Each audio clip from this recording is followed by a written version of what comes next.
মুখের সামনে দে মুখ আমি কেন চাই না? হ্যাঁ, আপনারা সব সাধারণ শিক্ষার্থীরা কেন হঠাৎ করে নামলেন, কি কারণে? আমরা ক্যাম্পাসে কোনো প্রকার রাজনীতি চাই না, কারণ এটা একটা শিক্ষা প্রতিষ্ঠান, এখানে আমরা পড়াশোনা করতে আসি।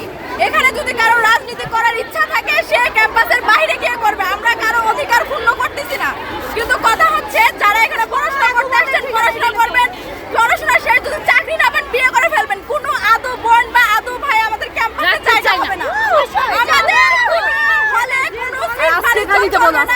কোনো মানে ডেট অফ বার্থ যে স্টুডেন্ট। আজকে হঠাৎ করে কি হলো এই বিষয়টা যদি বলতেন?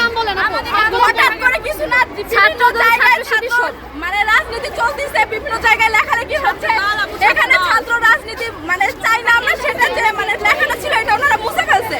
তো আমরা এই জন্য এটা প্রতিবাদ করব, আমরা সবাই নেমে পড়ছি, কারণ আমরা তাদেরকে দেখাইতে চাই আমরা একা না, আমরা সবাই আছি, আমরা সাধারণ স্টুডেন্ট। 17 বছরের রাজত্ব গুটায় পালাইছে, ওনারা তো 17 মাসও হয় না। আমরা জামাত, আমরা শিবির, আমরা ছাত্র দল, আমরা ছাত্রলীগ, রাজনীতি চলবে না। কথা বললে যে গুপ্ত আওয়ামী লীগের আমলে এই ম্যাডামরা শেল্টার দিয়েছে, ছাত্র দলের আমলে এই ম্যাডামরা শেল্টার দিচ্ছে।